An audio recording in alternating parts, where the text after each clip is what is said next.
আজকে লিভার পড়ব। প্রথমে লিভারের অবস্থানটা কোথায় সেটা একটু দেখো। এখানে যে ছবি দেখতে পাচ্ছ সেই সাপেক্ষে যদি বলি যে মানুষের যে তোমার কি বলা যায় আড়াআড়ি একটা পর্দা থাকে যেটাকে ডায়াফ্রাম বলে, সেই ডায়াফ্রামের ঠিক নিচে, হ্যাঁ, ডায়াফ্রামটা হচ্ছে এটা, এখানে একটা আড়াআড়ি পর্দা থাকে ডায়াফ্রাম বলে, মধ্যচ্ছদা যেটাকে বলে, তার ঠিক নিচে এটা পাকস্থলী। এই যে পাকস্থলীর ঠিক বিপরীতে লিভার অবস্থান করে। আমি প্রথমে কিছু কথা বলি, সেগুলো শুনতে থাকো, তারপরে আমরা নিজেরাও ছবি আঁকবো, আর তারপরে এটার অ্যানাটমিটাও আলোচনা করব, তারপরে এটার ফাংশনও আলোচনা করব। তো তাহলে হেডিং দাও লিভার, লিভার হেডিং দাও, LIVER, লিভার হেডিং দিয়ে লেখো, শুরু করে দাও। হ্যাঁ, লিভার হেডিং দিয়ে লেখো, আমাদের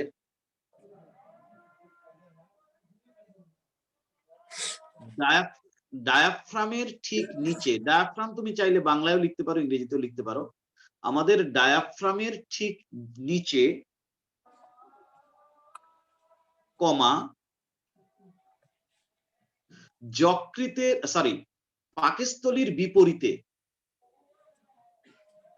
লিভারের বাংলা হচ্ছে যকৃৎ, আমাদের ডায়াফ্রামের ঠিক নিচে পাকস্থলীর বিপরীতে যকৃৎ অবস্থান করে।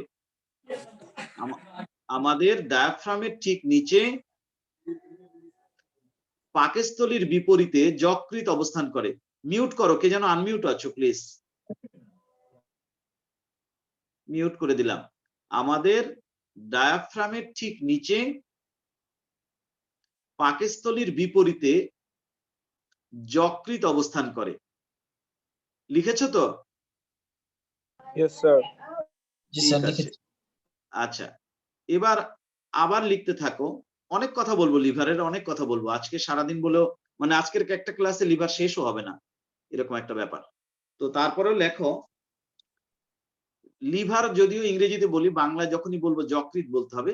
লেখো, যকৃৎ মানবদেহের সবচেয়ে বড় গ্রন্থি।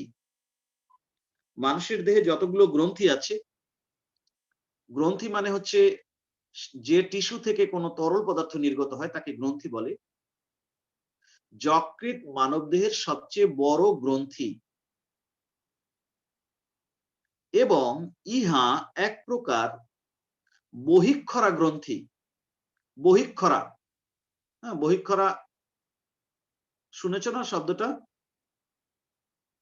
জি স্যার। যাকে আমরা ইংরেজিতে কি বলবো, এক্সোক্রাইন, না? EXOCRINE, exocrine gland. যকৃৎ মানবদেহের সবচেয়ে বড় গ্রন্থি এবং ইহা এক প্রকার বহিঃক্ষরা গ্রন্থি। যে গ্রন্থি থেকে নির্গত তরল পদার্থ নালিকার মাধ্যমে অন্যত্র ছড়িয়ে পড়ার ব্যবস্থা আছে, সেই গ্রন্থিকে বহিঃক্ষরা গ্রন্থি বলে, আমরা সেটা জানি। তাহলে যকৃৎ মানবদেহের সবচেয়ে বড় গ্রন্থি এবং ইহা এক প্রকার বহিঃক্ষরা গ্রন্থি। লিখছ? জি স্যার। ঠিক আছে, স্যার তারপরে এখানে কি লেখো। স্যার ওই বহিঃক্ষরা গ্রন্থির ওই সংজ্ঞা লিখতে বলছেন? না না, বলি নাই। বহিঃক্ষরা গ্রন্থির সংজ্ঞা আমরা পরে লিখবো। তোমাদের গ্রন্থির উপর একটা চ্যাপ্টার আছে, ওই যে আমাদের কি বলা যায় এটাকে, হরমোন উৎপন্ন, হরমোনের উপর একটা চ্যাপ্টার আছে, সেখানে আমরা বহিঃক্ষরা অন্তঃক্ষরা গ্রন্থির ব্যাপারটা বলবো। আচ্ছা, তারপরে লেখো, যকৃতের রং কালচে খয়েরি বর্ণের। যকৃতের রং হচ্ছে কি রকম? কালচে খয়েরি বর্ণের।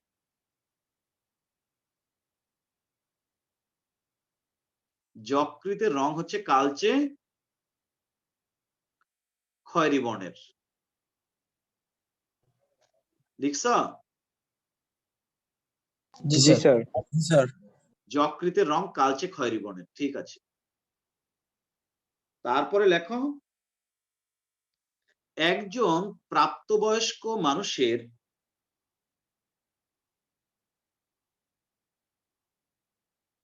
পুরুষ মানুষের লেখো, একজন প্রাপ্তবয়স্ক পুরুষের বা পুরুষ মানুষের যা লেখো, যকৃতের ওজন, একজন প্রাপ্তবয়স্ক পুরুষের যকৃতের ওজন 1800 থেকে 2000 গ্রাম, 1800 থেকে 2000 গ্রাম, অথবা এরকমও লিখতে পারো 1.8 কিলোগ্রাম থেকে 2 কিলোগ্রাম। স্যার এবং বায়োলজিক্যালি মানুষ কখন পূর্ণবয়স্ক হয়? 18 বছর পূর্ণ হলে। একজন প্রাপ্তবয়স্ক পুরুষের যকৃতের ওজন 1800 থেকে 2000 গ্রাম এবং স্ত্রীদের ক্ষেত্রে তা 1600 থেকে 1800 গ্রাম। তার মানে কি একটু কম নাকি?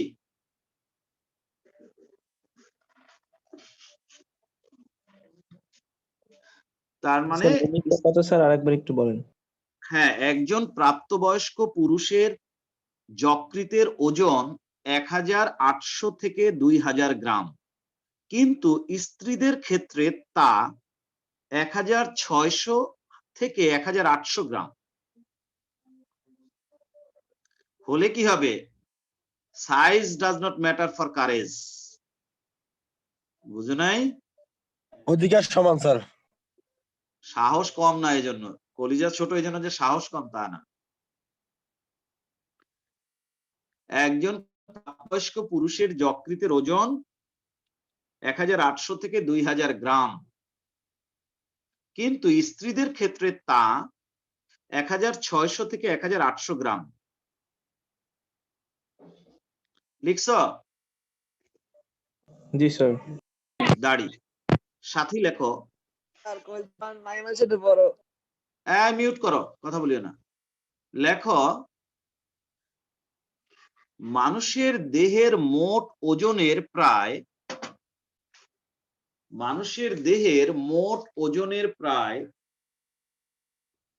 3-5 মানে 3 থেকে 5%, 3 থেকে 5%।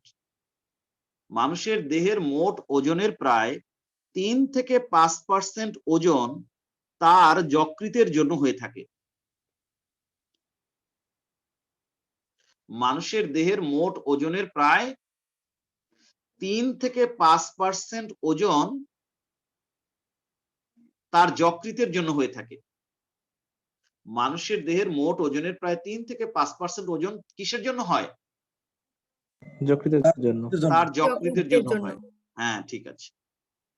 এবার যেটা লিখবো শোনো, এই যে যকৃৎ, এর ঠিক উপরিভাগে খুব পাতলা একটা মেমব্রেন আছে। সেই পাতলা মেমব্রেনটার নাম আমি লিখবো এখন। দেখি আমি এই স্ক্রিনের উপরে লিখতে পারি কিনা। Glisson's capsule, GLI। দেখো লেখাটা কি পড়া যায়? আমি যে উপরে লিখতেছি দেখা যায়? জি স্যার, দেখা যাচ্ছে। গ্লিসন এর ক্যাপসুল তুমি লিখতে পারো, অথবা অ্যাপোস্ট্রোফি দিতে পারো। এখানে জায়গা কমে গেছে তাই এর লিখলাম। গ্লিসন্স ক্যাপসুল, ক্যাপসুল হচ্ছে CAPSULE।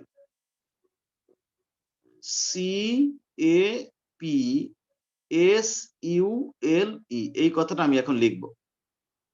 লেখো, সমগ্র যকৃতের বাইরে একটি অতিশয় পাতলা আবরণ থাকে যাকে গ্লিসন্স ক্যাপসুল বলে। অ্যাপোস্ট্রোপিয়াস, এটা অ্যাপোস্ট্রোপিয়াস। সমগ্র যকৃতের বাইরে একটি অতিশয় পাতলা আবরণ থাকে যাকে গ্লিসন্স ক্যাপসুল বলে।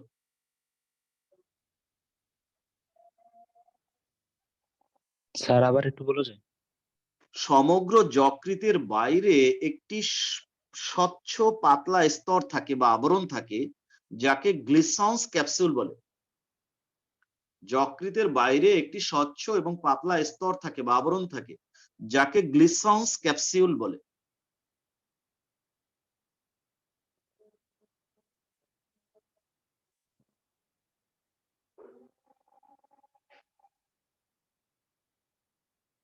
লিখছ? জি স্যার, লিখছি। দাঁড়ি সাথে লেখো, যকৃৎ দেখতে অনেকটা ত্রিকোণাকার, কিছুটা ত্রিকোণাকার, তাই না? এরকম ট্রায়াঙ্গুলার। যকৃৎ দেখতে অনেকটা ত্রিকোণাকার।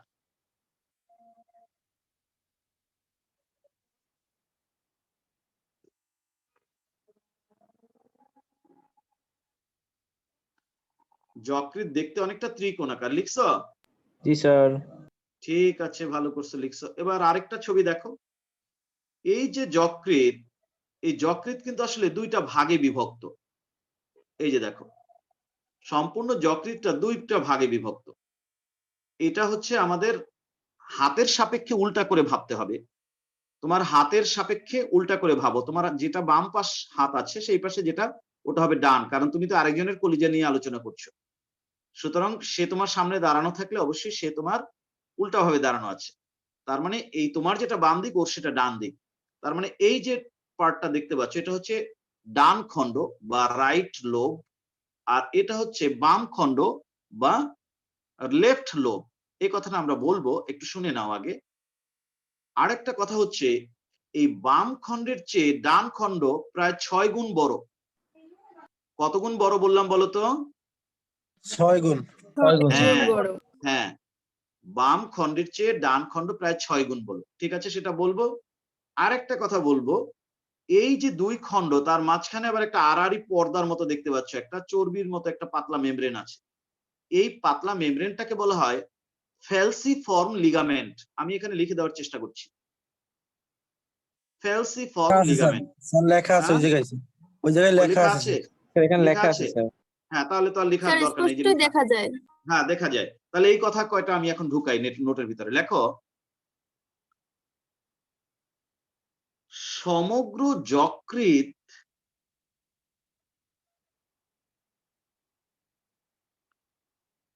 দুইটি প্রধান খণ্ডে বিভক্ত, যথা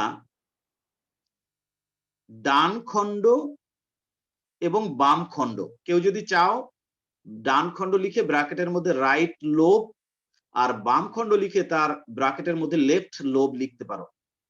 সমগ্র যকৃৎ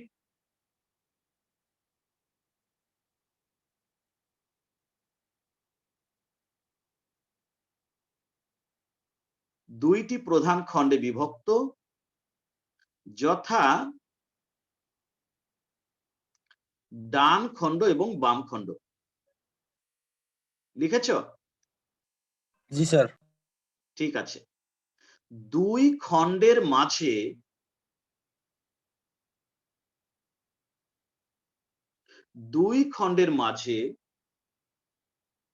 এবার এই কথাটা লেখো, ফ্যালসিফর্ম লিগামেন্ট নামক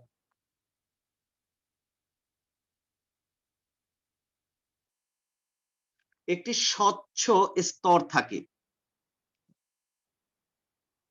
দুই খণ্ডের মাঝে ফ্যালসিফর্ম লিগামেন্ট নামক একটি স্বচ্ছ স্তর থাকে।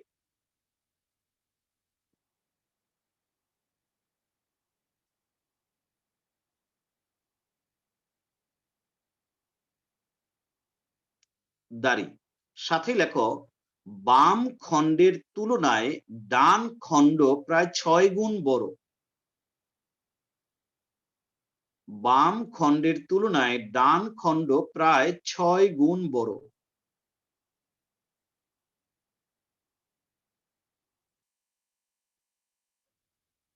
লিখতে পারছো?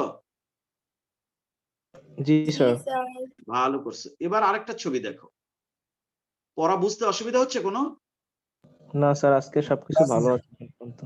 ও, নেট ভালো আছে আজকে, তাই না? স্যার নতুন বছরের প্রতিদিন স্যার সবকিছু হ্যাঁ, সুন্দর স্যার। দোয়া করো, আল্লাহর কাছে চাও, আল্লাহর কাছে যার যে ধর্মের অনুসারী সে যে যেভাবে ডাকো, স্রষ্টাকে ডাকো যেন এই বছরটা আমাদের ভালো যায়। গত বছরটা আমাদের জন্য যে কতটা পেনিক ছিল সেটা তো জানোই সবাই, তাই না? এবং কত আপনজন যে কতজনের জীবন থেকে হারিয়ে গেছে সেটা তো আর বলে শেষ করা যাবে না। খুবই দুঃখজনক একটা বছর আমাদের জীবনে কেটেছে। আল্লাহ যেন এই বছরটা আমাদের সবার জন্য ভালো রাখে। এটা যে যে ধর্ম করো সে তার সেইভাবে স্রষ্টাকে ডাকো, আর যতটুকু সম্ভব নিয়ম কানুন সাবধানতা মেনে চলো। আল্লাহ মাফ করুক আমাদের সবাইকে। এবার আমি কি করলাম দেখো, আমাদের এবার যকৃৎটাকে উল্টে ফেললাম, মানে যকৃতের নিচের পার্টটা দেখতে চাইলাম। এবার আমরা যকৃতের নিচের পার্টটা দেখতে যাচ্ছি। এবার খেয়াল করো, যেহেতু যকৃৎটা থেকে ঘুরিয়ে ফেলা হয়েছে, তাহলে তোমাদের আবার বুঝতে একটু অসুবিধা হতে পারে, আমি একটু বলে দেই। এইখানে যে আমি দাগটা দিয়েছি এইটা হচ্ছে কিন্তু এখন বাম লোব, লেফট, যেটা আগে আমার হাতে ডান পাশে ছিল, এখন সেটাকে আমি উল্টা করে ঘুরিয়ে দেওয়ার কারণে, যকৃতি নিচের দিকটা দেখার কারণে ওটা এখন আমাদের হাতের বাম পাশে চলে আসছে। দ্যাট মিনস এইটা হচ্ছে আমার লেফট লোব আর এই পুরোটা হচ্ছে রাইট লোব। তাহলে কি এবার ঘটনা অন্যরকম একটু মনে হয় যেন কেমন কেমন একটা ব্যাপার। হ্যাঁ, সেই কেমন কেমন ব্যাপারটাই এখন বলবো। সেটা হচ্ছে তোমার এই যে বাম খণ্ডটা সেটা হচ্ছে হাতের বাম পাশে, আর এই পুরোটা হচ্ছে ডান খণ্ড। ঠিক আছে, এই ডান খণ্ডটার মধ্যে আবার নিচের দিকে, উপর দিক দিয়ে বোঝা যাবে না, নিচের দিকে আবার ছোট ছোট দুইটা খণ্ড আছে। এই যে দেখো আমি দেখাচ্ছি মার্কার দিয়ে, এই একটা খণ্ড আর এই একটা খণ্ড। উপরের খণ্ডটাকে বলা হয় কডেট। কডেট মানানটা দেখো ওই যে লেখা আছে CAUDATE। আর নিচের যে খণ্ডটা, এই যে নিচের যে খণ্ডটা, এটাকে বলে কোয়াড্রেট। এই দেখো কোয়াড্রেট কথাটাও নিচে লেখা আছে। তাহলে এই কথাটা আমরা এখন ঢুকাবো। বুঝতে পারছো না পারো নাই? না আবার বলবো কথাটা? স্যার আরেকবার একটু বলেন। আর একবার স্যার বলবো, আরেকবার শিওর? একটু বলেন। নিশ্চিত আর একবার বলছি, ইনশাআল্লাহ অবশ্যই বলছি। বলছি যেটা, যে এইখানে ধরো এই দাগ দিয়ে সেপারেট করে দিলাম, দাগটা একটু মোটা করে দিই, ধরো এই দাগ দিয়ে সেপারেট করে দিলাম। এইটা হচ্ছে বাম খণ্ড, এটা এখন বাম খণ্ড, আর এই টোটালটা হচ্ছে ডান খণ্ড। এই কথাটা কি বুঝতে পারছো না তাও বোঝো নাই? জি স্যার, বুঝতে পারছি। দাগের বাম পাশে বাম খণ্ড আর ডান পাশে ডান খণ্ড, কারণ কি কলিজাটা এবার আমি উল্টা মানে উল্টায় ফেলছি নিচের দিকটা দেখার জন্য। আচ্ছা, যে কারণে এখন যেটা আগে ওই পাশে ছিল এখন এই পাশে চলে আসছে। আচ্ছা ঠিক আছে, এখন কি দাঁড়ালো? এখন যেটা বলছি, এই বাম খণ্ডের নিচের দিকে কোনো এরকম ভাগ নাই, কিন্তু ডান খণ্ডের নিচের দিকে যদি তুমি তাকাও, সেখানে আবার দুইটা ছোট ছোট খণ্ড আছে, এই একটা খণ্ড, এই একটা খণ্ড। ডান খণ্ডটার মধ্যেই আবার নিচের দিকে দুইটা ছোট খণ্ড আছে।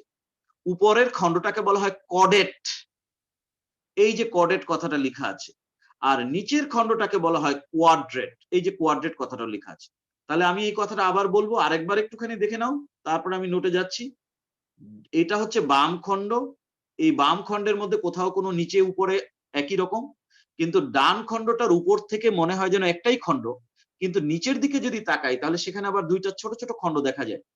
ছোট খণ্ড দুইটার উপরের খণ্ডটাকে বলা হয় কডেট আর নিচের খণ্ডটাকে বলা হয় কোয়াড্রেট।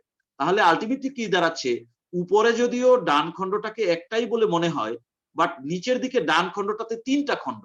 কিভাবে ডান খণ্ডটার মধ্যে তিনটা খণ্ড? ডান খণ্ডটার মধ্যে এইটা কডেট একটা খণ্ড, কোয়াড্রেট একটা খণ্ড, আর এটা হচ্ছে ডান মূল খণ্ড। তাহলে ডান খণ্ডটা উপরে একটা খণ্ড বলে মনে হলেও নিচের দিকে কিন্তু আসলে ডান খণ্ডটার মধ্যে তিনটা ভাগ আছে, একটা মূল খণ্ড আর একটা কোয়াড্রেট আর একটা কডেট। এই কথাটা আরেকবার বলছি, দেখো এই যে তুমি কলিজাটা যদি উপর দিক দিয়ে দেখো, এই যে উপর দিক দিয়ে তুমি দেখো, এটা ডান এটা বাম। উপর দিক দিয়ে কিন্তু ওই ডানটার নিচে যে আবার ছোট ছোট দুইটা খণ্ড আছে, সেটা কিন্তু উপরেই বা পৃষ্ঠদেশ থেকে তুমি বুঝতে পারবে না, কিন্তু নিচের সাইড যদি তুমি দেখো কলিজার, তাহলেই তুমি দেখতে পাবা যে ডান খণ্ডটার মধ্যে আবার আরো দুইটা ছোট ছোট খণ্ড আছে, যেটা এইমাত্র দেখালাম। আরো একবার দেখো, ছোট খণ্ড দুইটার উপরের খণ্ডটাকে বলা হয় কডেট আর নিচের খণ্ডটাকে বলা হয় কোয়াড্রেট। প্রয়োজন বোধে এই ছবিটা দেখো, একই কথা। এই যে দেখো, এটা হচ্ছে কলিজার একদম মেইন ছবিটা এরকম, এইটা হচ্ছে বাম খণ্ড, আর এখান থেকে শুরু করে এই পুরোটা হচ্ছে ডান খণ্ড। তাহলে ডান খণ্ডটার মধ্যে কি কি? এটা হচ্ছে ডান মূল খণ্ড, এটা উপরের যেটা খণ্ড সেটার নাম হচ্ছে কডেট, আর নিচের যে খণ্ড এই যে এটার নাম হচ্ছে কোয়াড্রেট। এটা কডেট এটা কোয়াড্রেট। তার মানে ডান খণ্ডটা উপর দিক দিয়ে একটা খণ্ড বলে মনে হলেও নিচের দিকে ডান খণ্ডটা তিনটা খণ্ডে বিভক্ত, একটা বৃহৎ মূল খণ্ড আর ছোট দুইটা খণ্ড, যার উপরেরটাকে আমরা বলবো কডেট আর নিচেরটাকে আমরা বলবো কোয়াড্রেট। আমি কি বুঝাইতে পারছি না পারি নাই? জি স্যার বুঝছি। জি স্যার, বুঝতে পারছি। স্যার এখানে যে পোর্টাল ভেইন দেখানো হয়েছে ওইটার কাজ কি? এই তো ঘোড়ার আগে যদি গাড়ি যায় তাহলে তো মুশকিল। ঘোড়ার আগে যদি গাড়ি যায়, গাড়ি আগে যাবে না ঘোড়া আগে যাবে বলো? স্যার ঘোড়া আগে যাবে। ঘোড়া আগে যাবে। আমি এখন বুঝাইতেছি যা, তুমি সেটা নিয়ে আগে চিন্তা করো। ওখানে তো অনেক কিছুই আছে যার কোনোটারই কাজ তো আমি এখনো বলিনি। তুমি আগেই পোর্টাল ভেইনের কাজ কি সেটা নিয়ে তুমি এত লাফালাফি করলে কেমনে হবে? যেটা বলছি সেটা বোঝার চেষ্টা করো এবং সেটা আগে নোট করো, ওগুলো আসবে সব ওয়ান বাই ওয়ান, কোনো কিছু বাদ যাবে না। আচ্ছা, এবার তাহলে লিখতে শুরু করো। লেখো, কে যেন আনমিউট আছো, মিউট করো। মিউট, আমার কিন্তু মিউট করার সময় নাই, তোমরা নিজেরা মিউট করে রাখবা। ফোর্স মিউট করলে আবার মাঝে মধ্যে কেউ কথা বলতে চাইলে সেটা আবার শুনতে পাবে না, সেজন্য ফোর্স মিউট করতে পারি না। আচ্ছা, লেখো, বাম খণ্ডটি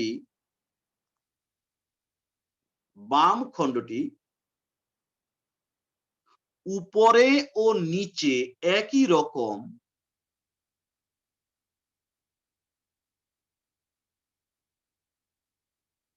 বাম খণ্ডটি উপরে ও নিচে একই রকম, একটা বাংলা শব্দ বলি, দেখো এটা লিখতে পারো কিনা। অখণ্ডায়িত, লিখতে পারবা? জি স্যার। জি স্যার। অখণ্ডায়িত লিখে ফেলো সাহস করে, জীবনে তো সাহস আছে, একটু করে স্যার ফেলো। লিখছি স্যার। হ্যাঁ, ভালো করছে। বাম খণ্ডটি উপরে হাইফেন নিচে বা উপরে ও নিচে অখণ্ডায়িত হলেও ডান খণ্ডটি সেরকম নয়। দাঁড়ি, বাম খণ্ডটি উপরে ও নিচে অখণ্ডায়িত হলেও ডান খণ্ডটি সেরকম নয়। তাহলে কি রকম সেটা এখন লেখা লাগবে, পরের লাইনটা লেখো, দাঁড়াই সাথী লেখো। ডান খণ্ডটি উপরে অখণ্ডায়িত হলেও ডান খণ্ডটি উপরিভাগে অখণ্ডায়িত হলেও, উপরে বা উপরিভাগে যা লেখো,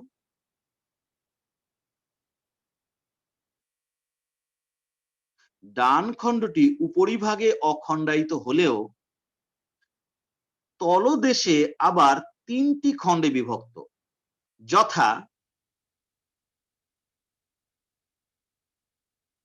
ডান খণ্ডটি উপরিভাগে অখণ্ডায়িত হলেও তলদেশে আবার 3টি খণ্ডে বিভক্ত, যথা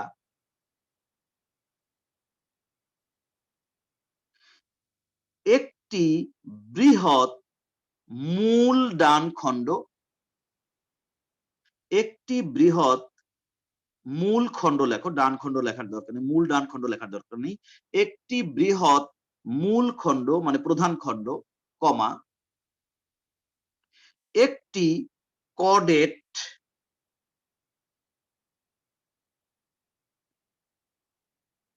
এবং একটি কোয়াড্রেট।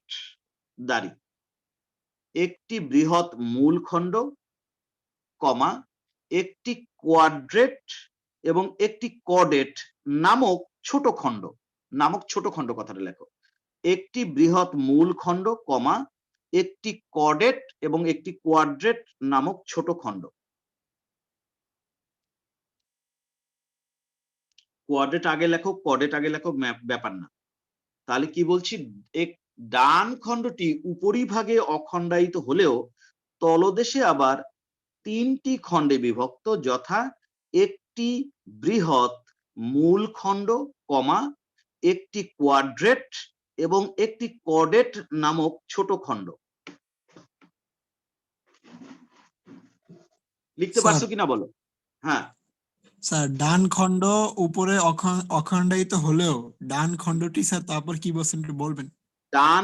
লাইনটা এরকম শোনো মন দিয়ে। ডান খণ্ডটি উপরিভাগে অখণ্ডায়িত হলেও তলদেশে আবার 3টি খণ্ডে বিভক্ত। ডান খণ্ডটি উপরিভাগে অখণ্ডায়িত হলেও তলদেশে আবার 3টি খণ্ডে বিভক্ত, যথা একটি ডান মূল খণ্ড বা একটি বৃহৎ মূল খণ্ড, কমা একটি কোয়াড্রেট এবং একটি কর্ডেট নামক ছোট খণ্ড। লিখতে পারছো কিনা জানি না। জি স্যার, ঠিক আছে স্যার, সমস্যা নেই। খালেদ বলো তো কি লিখছো, লাইনটা বলো তো খালেদ। স্যার, বাম খণ্ডটি উপরে ও নিচে একই রকম অখণ্ডায়িত হলেও ডান খণ্ডটি সেরকম নয়। ডান খণ্ডটি উপরে অখণ্ডায়িত হলো তলদেশে আবার 3টি খণ্ডে বিভক্ত, যথা একটি বৃহৎ মূল খণ্ড, একটি কর্ডেট এবং একটি কোয়াড্রেট নামক ছোট খণ্ড। একটি কোয়াড্রেট এবং একটি কর্ডেট নামক ছোট খণ্ড। একটি জি স্যার। কোয়াড্রেট এবং একটি কর্ডেট নামক ছোট খণ্ড। ছোট খণ্ড কথাটা অ্যাড করে দাও, একটি কোয়াড্রেট এবং একটি কর্ডেট নামক ছোট খণ্ড কথাটা অ্যাড করে দাও। দাঁড়ি, তারপরে দাঁড়ি দাও। লিখতে পারছো? জি স্যার। ইয়েস ভালো স্যার। করছো। হ্যাঁ ঠিক আছে, এবার লেখো, সাথেই লেখো। এই মেয়েরা কোনো অসুবিধা আছে? লিখছো তো সবাই? জি স্যার। ঠিক আছে, আচ্ছা ঠিক আছে। এবার লেখো কর্ডেট খণ্ডটি, এই যে কর্ডেট খণ্ডটা,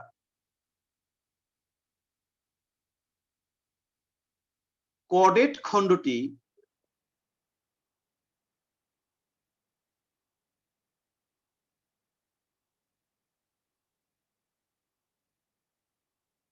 উপরিভাগে বা ঊর্ধ্বভাগে লেখো, উপরিভাগে লেখো না, ঊর্ধ্বভাগে।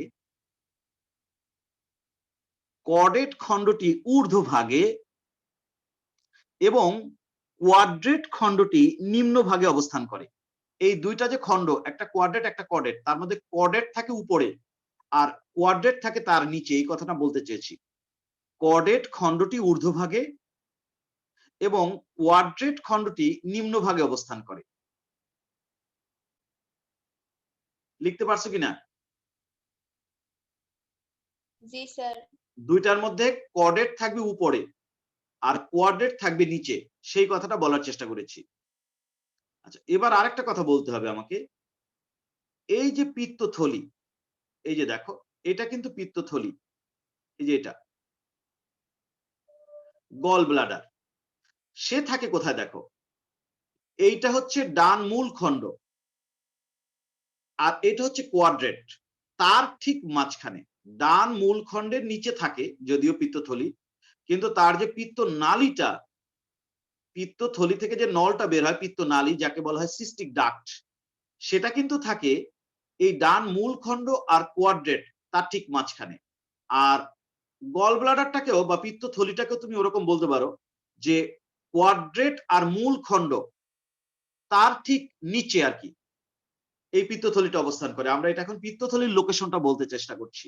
লেখো, ডান মূল খণ্ডের ঠিক নিচে পিত্তথলি অবস্থান করে এবং ডান মূল খণ্ডের ঠিক নিচে পিত্তথলি অবস্থান করে এবং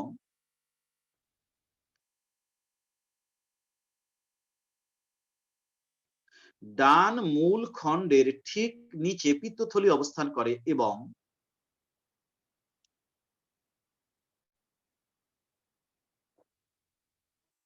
কোয়াড্রেট ও মূল খণ্ডের মাঝে পিত্ত নালী অবস্থান করে। দাঁড়ি, কোয়াড্রেট ও মূল খণ্ডের মাঝে পিত্ত নালী অবস্থান করে। দাঁড়ি, কোয়াড্রেট ও মূল খণ্ডের মাঝে পিত্ত নালী অবস্থান করে।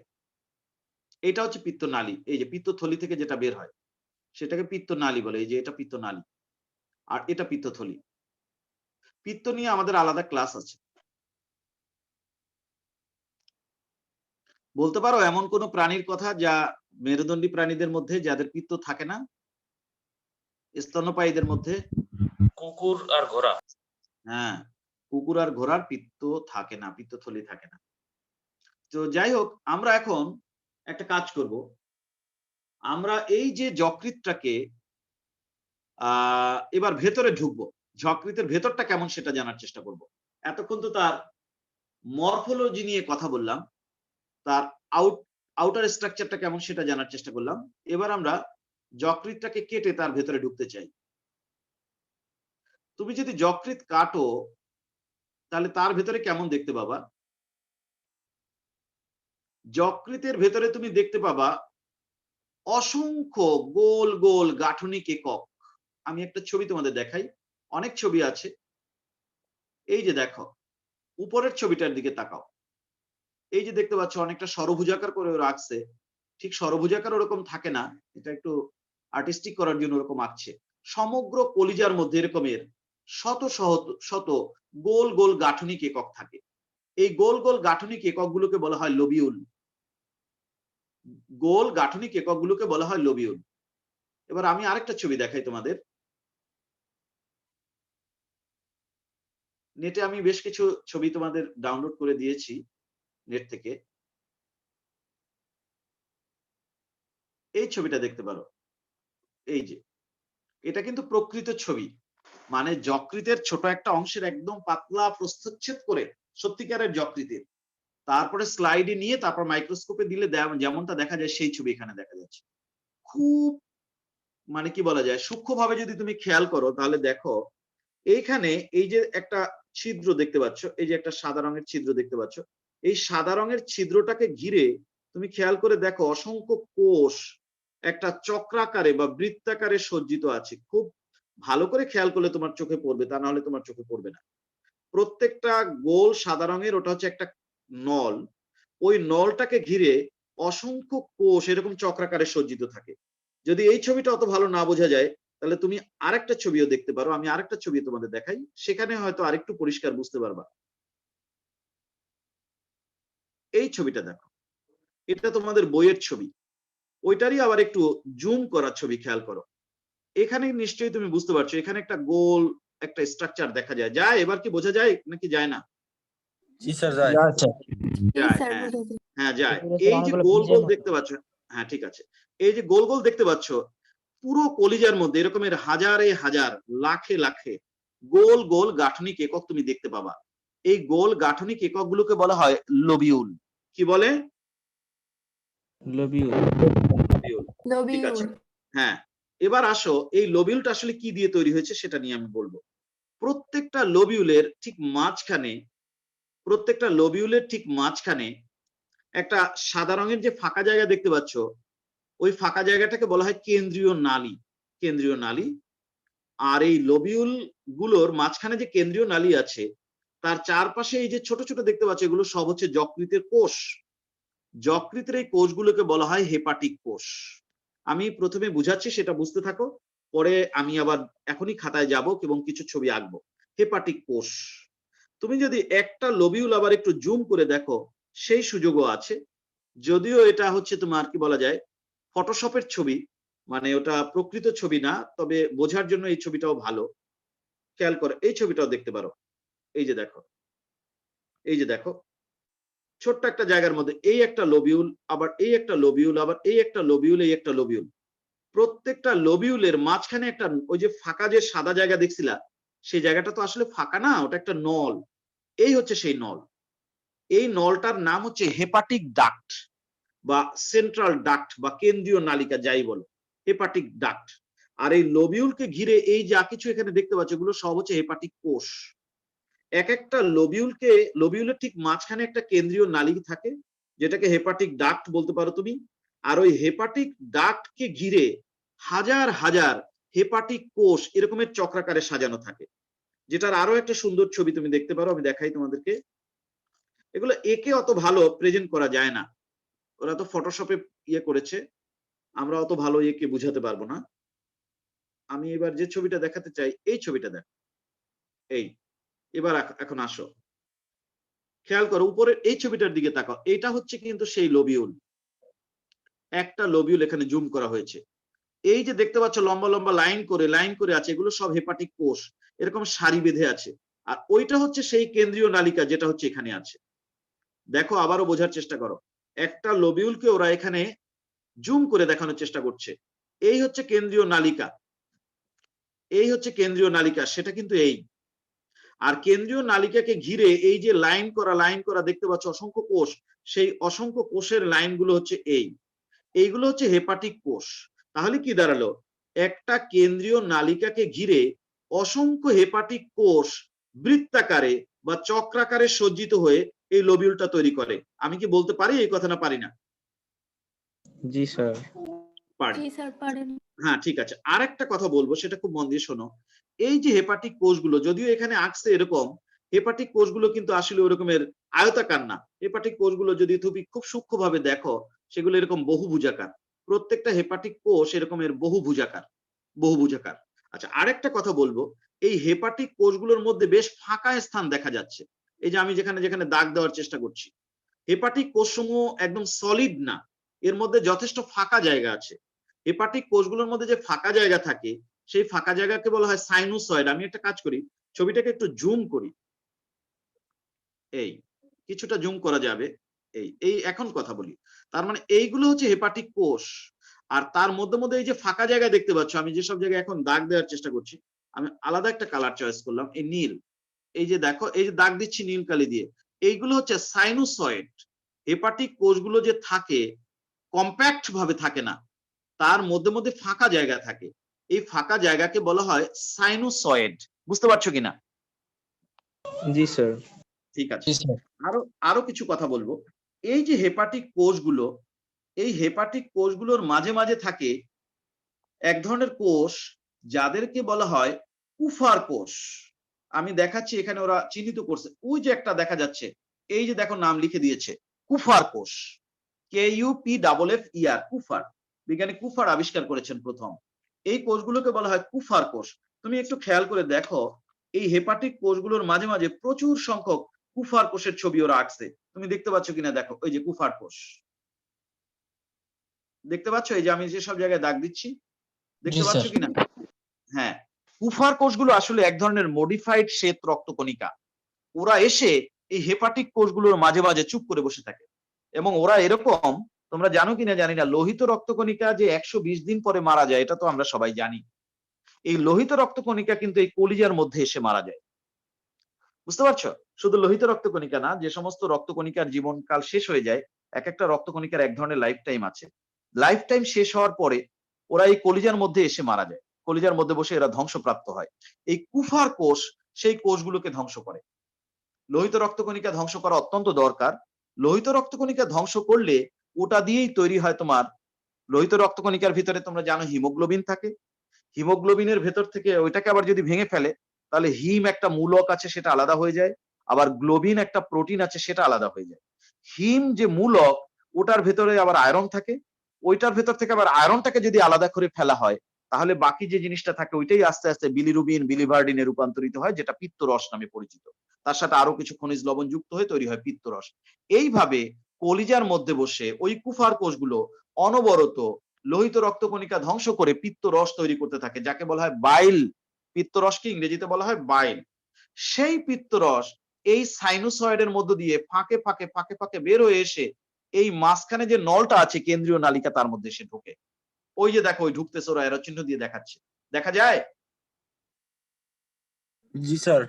যায়। এই কেন্দ্রীয় নালিকাটার মধ্যে দেখো, এই একটা ক্যানেল আছে, এই একটা ক্যানেল আছে, একটা কেন্দ্রীয় নালিকার সাথে চারদিকে অসংখ্য সাইনোসয়েডের কানেকশন থাকে। এবং ওই হেপাটিক কোষগুলো যে তোমার পিত্তরস উৎপাদন করে বা বাইল উৎপাদন করে, সেই বাইল বা পিত্তরস গুলো কালেক্ট হয়ে ওই কেন্দ্রীয় নালিকার মধ্যে এসে ঢোকে, এবং সেই কেন্দ্রীয় নালিকাগুলো আবার একটার সাথে আরেকটা কানেক্টেড হয়ে যকৃতের ভিতরে অসংখ্য নালিকা তৈরি করে, যাদেরকে হেপাটিক নালী বলে। এই ছবিটা দেখো, এই যে দেখো, খেয়াল করেছো কিনা দেখো, যকৃতের ভিতরে অসংখ্য এরকমের শিরা আছে, ওই যে শিরা আছে, শিরাও আছে, ধমনীও আছে। যকৃতের ভিতরে যে সকল শিরা থাকে তাদেরকে বলা হয় তোমার হেপাটিক ভেইন, আর যে সকল ধমনী থাকে তাদেরকে বলা হয় হেপাটিক আর্টারি। হেপাটিক আর্টারির মাধ্যমে রক্ত এসে প্রবেশ করে, আর হেপাটিক ভেইনের মাধ্যমে রক্ত বের হয়ে যায়। তো যাই হোক, এই আর ওই যে হেপাটিক আর্টারি আর হেপাটিক ভেইন তো দেখলা, এরপরে খেয়াল করো, এখানে আরেকটা ছবি আছে সবুজ রং করা। আমি একটু জুম করার চেষ্টা করি, মোবাইলে তো খুব বেশি জুম করা যায় না। এই এখানে একটু খুব ঠান্ডা করে খেয়াল করে দেখো, এখানে ওরা তিনটা কালার ইউজ করছে। একটা কালার হচ্ছে নীল, আর একটা কালার হচ্ছে লাল, আর একটা কালার হচ্ছে সবুজ। সত্যি না মিথ্যা? সত্যি স্যার। হ্যাঁ সত্যি, ওরা তিনটা কালার ইউজ করছে। এ কেন করছে?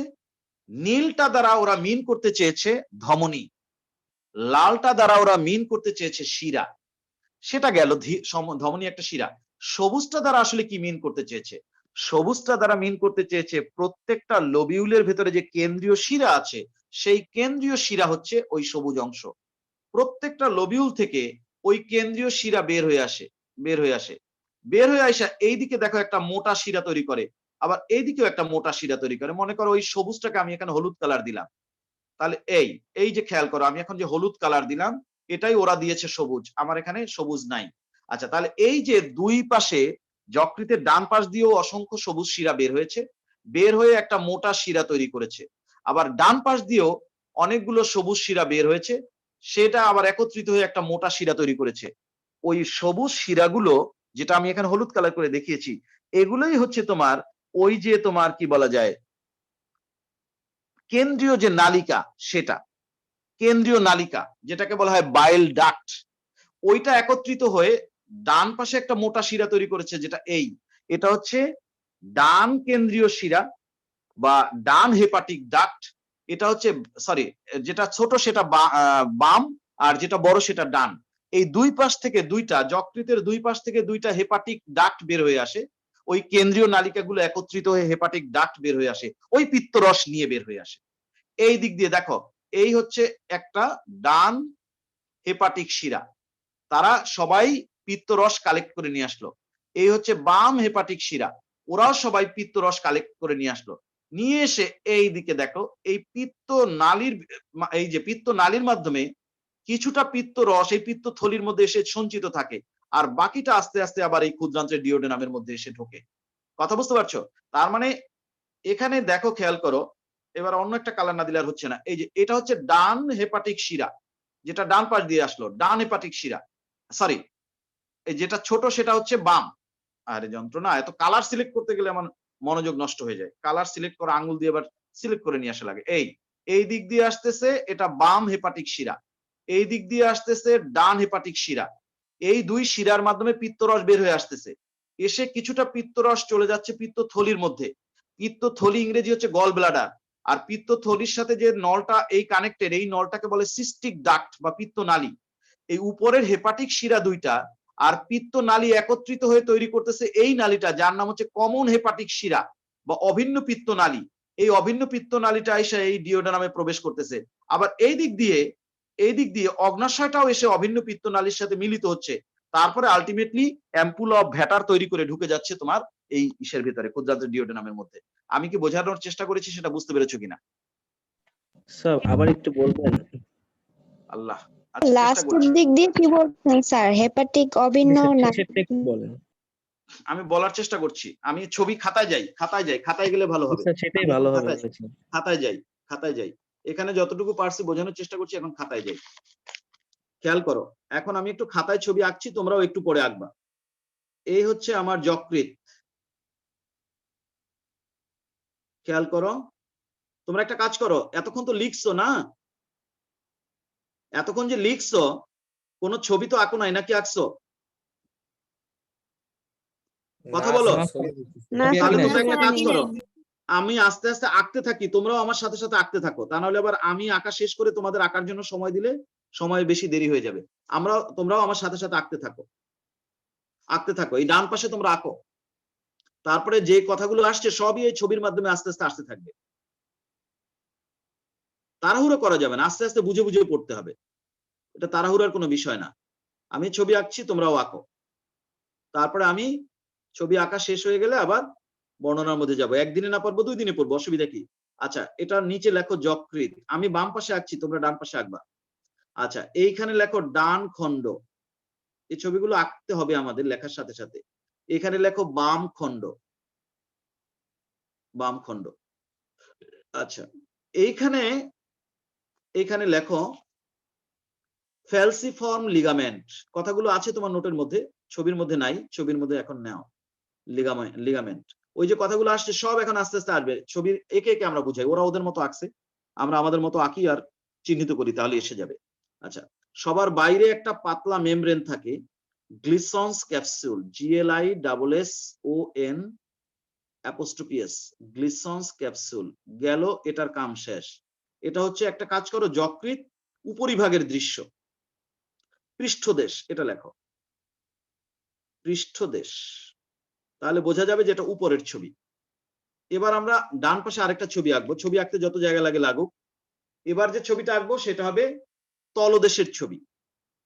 আচ্ছা, সেটা আমরা কি করবো, এই বাম দিকটা এই পাশে চলে আসবে, এই হচ্ছে বাম দিক, এই চলে আসলো বাম পাশটা এদিকে।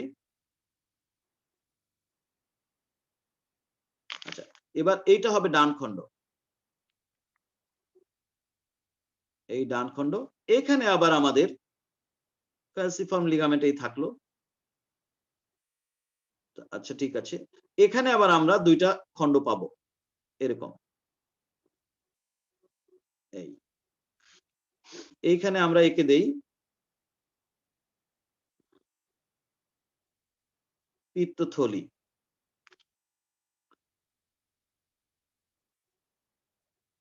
এই হচ্ছে পিত্তথলি।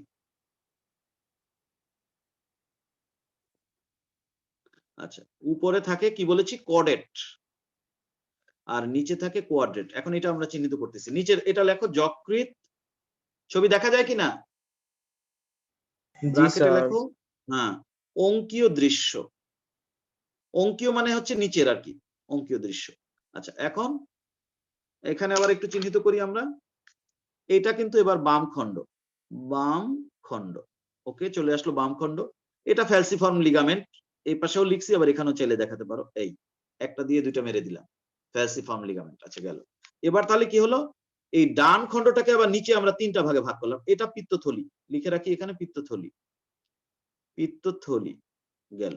এখন এইটা হচ্ছে quadrate, Q U A D R A T E, quadrate. উপরের এটা কি cordate, C A U sorry U D A T E, C A U, আরে আমার লিখতে গেলে এত কাটাকাটি হয় কেন? Cordate, C A U D A T E, C A U D A T E, cordate. বুঝতে পারছো? কর্ডেট, এটা হচ্ছে কর্ডেট। আচ্ছা গেল, এটার দিকে তাকায় না, বোর্ডে লেখার অভ্যাস তো, খাতায় লিখতে গেলে খালি কাটাকাটি হয়ে যায়। আর এখান থেকে বের হয়ে যাচ্ছে পিত্তনালী, এই যে পিত্তনালী, ওটা আমাদের চিহ্নিত। আচ্ছা, এখন কর্ডেট গেল, কোয়াড্রেট গেল, আর এটাকে লেখো মূল খণ্ড, ডান মূল খণ্ড। এই যে ডান মূল খণ্ড। এবার কিন্তু একটা কথা বলা যায়, উপর দিক দিয়ে যদি তাকাও তাহলে তুমি কলিজাকে দেখবা দুই ভাগে বিভক্ত। এই যে একসাথে দুইটা ছবি দেখানোর চেষ্টা করছি।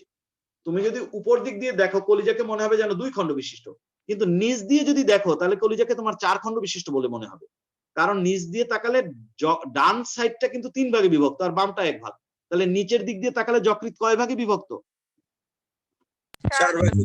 চার খণ্ডে বিভক্ত। হ্যাঁ, এটাও একটা কি বলা যায়, এটা সহজ কথা, তারপর না জানলে অনেক সময় কিনা দিয়ে দেয় পরীক্ষায়। আচ্ছা গেল, এই কথাগুলো এতক্ষণ আসছে। মরফোলজির ছবি শেষ। এবার আসো অ্যানাটমি, আমরা ভিতরে ঢুকলাম যেটা ছবি দিতে। এই যকৃতের ভিতরে আমরা দেখবো এরকমের অসংখ্য এরকম গোল গোল একক আছে, অসংখ্য গোল গোল একক আছে। সেই এককগুলোর নাম কি বলেছি? লোবিউল, তাই না? লোবিউল, এল ও বি ইউ এল ই। সেই একটা লোবিউল আমি এখন নিচে আলাদা করে আবার দেখছি। মরফোলজির ছবি ধরো উপরে আঁকা শেষ, এবার আবার আরে যাবে প্রিন্টারের আবার এই কাপড়টা এসে ডিস্টার্ব করে। আচ্ছা এবার আসো দেখি। স্যার অগ্নাশয় তো লোবিউল ছিল, দুটোটাই লোবিউল। হ্যাঁ, থাকলে সমস্যা কি, লোবিউল থাকবেই তো। ছোট খণ্ডের নাম লোবিউল, বড় খণ্ডের নাম লোব। সাইনাস কোষ। বড় খণ্ডের নাম হচ্ছে লোব আর ছোট খণ্ডের নাম লোবিউল, এটা সব জায়গায় আসবে। কি আরেকজন যেন কি বললাম মেয়েদের, কি আমি বুঝলাম না। সাইনাস কোষ বলছিলেন না তখন? কোনটা? Sinus sinusoid? কোষ। এইখানে তো বলছেন স্যার হেপাটিক কোষ। আরে সাইনোসয়েড তো অন্য জিনিস, সেটা তো এখন আসবে। এই তো লোবিউল, লোবিউল হচ্ছে এরকম গোল গোল। স্যার সাইনাস কোষ। সাইনাস কোষ, জি স্যার। ও অগ্নাশয়ের ক্ষেত্রে অ্যাসিনাস কোষ বলেছি, অ্যাসিনাস কোষ। আবার সাইনাস পাইলে কই তুমি? অ্যাসিনাস কোষ, অগ্নাশয় বলেছি অ্যাসিনাস কোষ, সেটা আবার এখন এখানে আইনো না। এই তো তোমরা এই যে ইয়ে করো কেন, অগ্নাশয়ের চিন্তা এটার মধ্যে ঢুকে না, তাহলে মিক্স গোলায় যাবে। আচ্ছা এবার আসো, একটা লোবিউলকে আমরা এবার এখানে বড় করে দেখব। অগ্নাশয়ের লোবিউল আর যকৃতের লোবিউলের মধ্যে যদি ডিফারেন্সিয়েট করতে চাও সেটা আমি করে দেবো অনেক, যে স্যার এই দুইটার মধ্যে আবার তুলনা করে দেন। তা নাহলে তো পরীক্ষার সময় দেখা যাবে যে বাপের নাম মনে নাই, খালি শ্বশুরের নাম লিখে রেখে আসছে।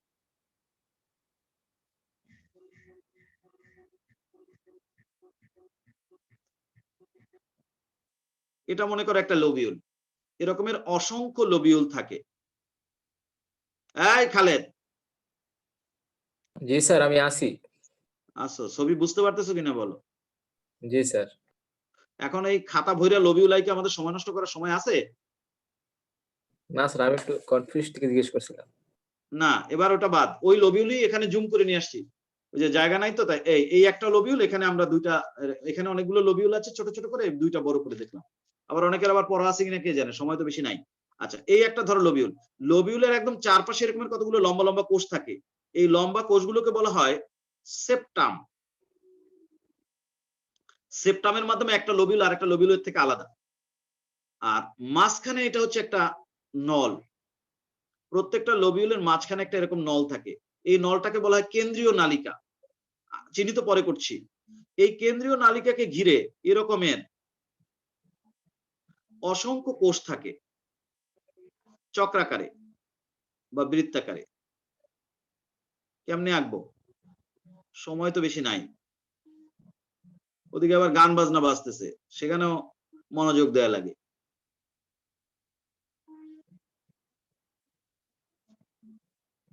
শোনা যায় গান বাজনা ওদিকে শোনা যায় এখান থেকে? না স্যার। না স্যার। আরে পাশের বিল্ডিং এর ছাদে ছেলে গান বাজাইতেছে অনেক জোরে জোরে।